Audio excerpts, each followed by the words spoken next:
So we went to Michigan this last fall knowing we were going to find some temples. Hadn't counted on the feathered serpents that we found. And yeah, that's a feathered serpent with a cross on its head. There's a whole story behind that.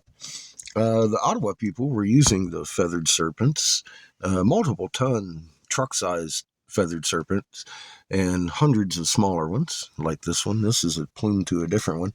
That's our Lucky Charm rock. That's garnet encased in yellow diamond, in stars, in hearts and squares and diamonds, all encased in paradox. Here's little hearts in there, diamonds and squares. We found the big one, uncovered it, and apparently what had happened is the Jesuits had come along. They saw the cross on the snake head, which is actually the Enuma Elise. That's your solar disk. That's planet heaven. Earth is over here on a different fucking sun. Ta-da. Because it was separated from heaven from earth, and then that sun moves down here. From here, when you move the head, it kind of shifts. It's brilliant design. Anyway, the Jesuits made them break them and then cover the truck-sized ones in the smaller ones. They took the whole area, marked it in red ochre, and hid it from the Ottawa tribe for 200 years because the people that they had made make the snake pit, they murdered. They murdered the tribe in the area to hide this fucking cross on the snake head. Not cool, Jesuits. Then they placed Gun Lake tribe in the Hastings region, kicked the Ottawa tribe out, Gun Lake being a fake tribe, not even recognized, to place there by the Vatican to keep the cross on the snakehead in the dark. Well, we reunited the Ottawa people who are going back this summer to visit their snake altars. In the meantime, we dug 3 foot down below this and ran into a pit of pure silica, calcium carbonate. Whatever mineral you need to add to make blue jadeite or peridot or garnet. And then they would shoot it, or they'd add mercury to it, kind of liquefying it, and they would shoot it with a magnetron, which is a hollow-shaped tube inside your microwave that makes fork spark. Boom, instantaneous pure crystal without parent rock. Yeah, huge tonnage. It leaves an energy signature inside the crystals of a defined flower matrix, and it acts as as you can see, it's really messing with my camera the closer I get to it. It's still piezoelectric, and it carries through like a monofilament because it's liquid. When the energy's shot through it, boom, boom, boom, boom, and that's how it works. We now know how to make these cyclopean things. We've had these to universities and museums across the nation, and we are currently in Arizona, where there are millions of turtle parts on tops of, yeah, that's pretty fucking good, isn't it? That's a flipper, left flipper to the aquatic style turtle. Very detailed, and there's tens of millions of these laying around out here.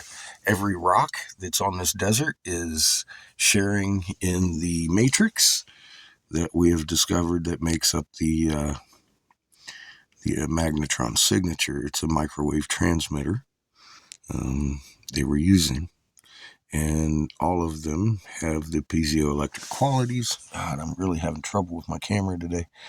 But you can see there's a defined same flower matrix that was in this one and in the jadeite, blue jadeite, feathered serpent. It's all up in there, and it runs all the way through. It's up in all of these stones that we're picking up across the desert too.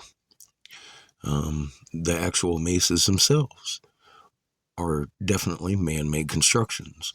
We had a bigger scope of things than the pyramids going on out here. Yeah, that's a beautiful little heart ring around a fucking pure crystal. Pure gem quality crystal. And this is kind of stuff we're finding in Arizona that has been overlooked. So I contacted ASU this morning and Arizona University, and they are pretty fucking interested in what we've got.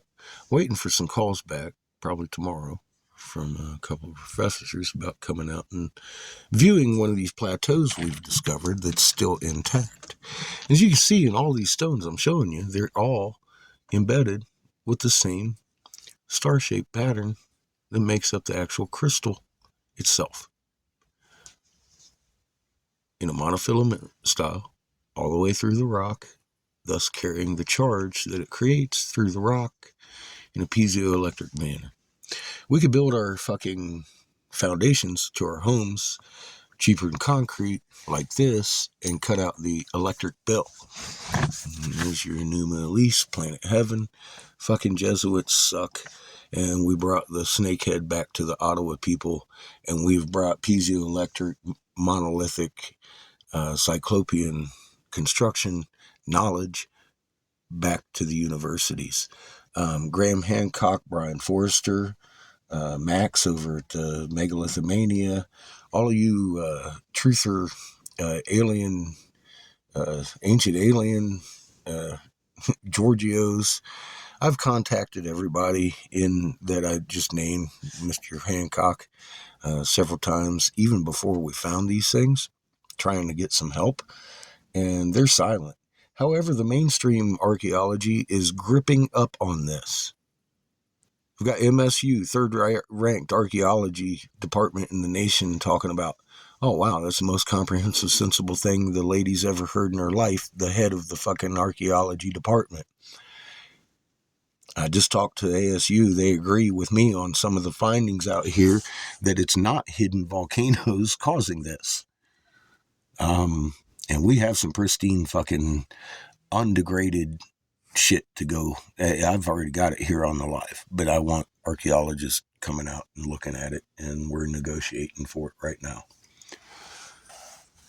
Garden Rock Lee. You know what, dude? This changes humanity, bro. While you've been spell checking fucking YouTube, you little bitch.